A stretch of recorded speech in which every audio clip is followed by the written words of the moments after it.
At this point of the season, not is over, do you put on the president's hat in earnest, or do you always wear that throughout the season as well? Or just I different don't know. times where, I probably don't wear a hat.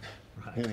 I just do my job, and so at this point of this season, you start looking at everything that, from a coaching standpoint, you first go back and look at like things you could have done better as a coach and things we could have done better as a team. You're also you have what we call real sessions, with our staff, which we're doing in the last couple of days, where we talk the truth about the team instead of, all the other, white noise about the team. This past summer, we brought in every medical expert in the world to have a healthy year, and it was not successful. What we brought in was successful, trying to do all the right stuff. And Chris goes down on a freak accident, and then Blake goes down, and there's nothing you can do. I mean, how many teams had their two best scorers out this year for more than 3 games? Nobody is the answer. Yet we did, and that has a trickle effect. Like you have them for those 7 or 8 games, we win 3 or 4 more, we're in a different playoff spot. What we do know is we haven't won it, and so for us, good is not good enough, and we want to be great. What we are proud of is this franchise is a consistently good franchise. A lot of franchises can't say that. We can say that, but what we haven't been is a great one yet, and that's our goal. So we're going to make the right decision. I can tell you that our goals have not changed. We want to win it. We realize we're not good enough. Bottom line, we're not good enough. We have to bring in a better mix or change the mix. We have to do something, or I have to coach better. We have to do everything better. The players have to play better, because if you don't win, it's a crash landing. That's what it is. I tell our guys that all the time. Like either you win it or there's a crash landing. If that's where you're at as a franchise, and I think that's where we're at as a franchise, and it's good. And there's nothing wrong with being close and not doing it. You want to name all the teams like that? There are a long list of them. And we've been close the last 3 years. We're not old yet, Chris is the only one plus 30 getting up there. So, I think that's an easy conversation. I've been in rebuilding. None of you have, all right? It takes a while. And then when you're in rebuilding and you're winning 30 games a year and 25 games a year, and you need the perfect draft picks and you need everything to go right, that's hard too. So what you got to make is the decision, which one is going to get us to the finals first. Winning is hard. Being great is hard, and I don't think it's appreciated enough, but I do, and that's why I want to be better, but I'm not going to panic over this. I think our fans are terrific. I really do. I think there's nothing wrong with being impatient. I'm impatient. There's nothing wrong with wanting to be great. They want to be in the party too. They're in a good party. They want to get to the best party, and so do we. And we clearly, the one thing they can say, a Clipper fan can say, is it's been great over the last 5 years compared to the 25 years before that. So we can positively say that. But we want to be great. We've made the commitment to no longer be what that team was years ago. And the only thing that bothers me when someone says the Clippers being the Clippers, no, we're not being the Clippers of old. This team has won. We just haven't been the winner. Yeah, there's things we lack that I see early. We need length. We need length. We need more two-way players. Again, that's easy to say.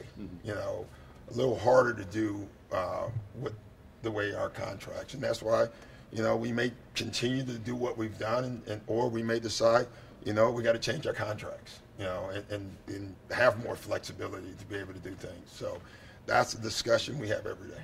I can tell you I do this for one reason, and that is to be the winner. I decided that a while ago. I no longer want to be in the party. I want to be the party. And like I tell my players, when you set yourself up that way, you're going to have a ton of disappointment. I told them that 4 years ago. Unfortunately, so far I've been right. You have to have your mindset and belief that you can keep building, keep doing it. So that's my mindset, you know. And even if you see the picture where it may take a year, 5 years, you know, 10 years, 3, that's got to still be your mindset. That's what you're building. If you could control everybody's decision, would you come back in October with the core of Chris, Blake, and DJ, and do you believe that's the best path forward? I don't know. I think that they deserve a chance to win. And they have built this legacy. I do believe that. Whether that's what we decide to do or not, I can tell you there is a big part of me that believe these guys have been responsible for the birth of our franchise in a lot of ways. And they consider themselves Clippers. In the history of the Clippers, there's no one that, other than Ralph, really, that considers himself a Clipper. And these two guys are responsible for that. And so I would love them to shepherd that through. Whether that happens or not, it's too early. We'll make all those decisions, or they'll make them for us. But I do have a strong belief in that. Yeah. We have to get more versatile players. We have to get more two-way players, you know, on our team. That's the one thing that the Utah series probably showed me more than anything. You know, we need guys that can do both. We need more of those. We need to get longer. That doesn't mean that we are big in some ways, but we're small in some ways too. And so we definitely have to add that. Even if we do it the way we've done it, even the guys we bring in, they might not be, you know, stars, because some of them may be minimum deals, but they can have long arms.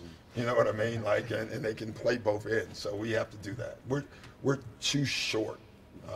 I felt that. I said that in the week into the season when we were rolling. I kept saying, geez, we're small. We're just too small. Blake, plastic surgery, and how's he doing? He's doing well. Doing well. Things went great. You know, again, I always say I don't know what surgeon has ever come out and said, man, that sucked. You know, he worked so hard and was playing, like, going into the playoffs. You could make a case it might have been the best Blake we'd ever seen, and then bam. And I still don't, you know, even talking to him, he says, I think he's told me 3 different times, different places where he thinks it happened. You know, like, I don't think anybody's actually positively sure when it happened, you know, and it just bugs the hell out of me, but nothing you can do about it. How close is the team or the organization of having its own D-League team? Really close. We will have a team. I can tell you that. We are committed to it. The work is in. It's going to happen at some point. You know, we just got to get it done. You got to have uncomfortable conversations to be great, you know, as a team and as an organization. And I think we do a great job of that. I think we have just, you know, Danny and I, like, you know, we talk all the time, and we are really close. But Danny and I had some of the craziest arguments ever over players, and then we go golf. And then we have dinner. And then doing dinner, we start back up, you know, and then we meet for breakfast in the morning. But that's, I mean, I can tell you I was wrong several times, and Danny was wrong several times. I mean, we had a key guy that I won't even name or get into it that helped us win. We had the biggest disagreement on, and we ended up getting it right. But it was through, like, arguing and calling each other names and then going to dinner, and that's important. You remember the players? What was their response when you guys talked the last couple of days? Well, I've met with 2 players individually. The individual meetings are far important. The team meeting after the playoffs, I never want to get good at that. And so that's a quick meeting. I think probably our players laugh at that because I've been places where that is so organized, you know, and they have these long day after meetings.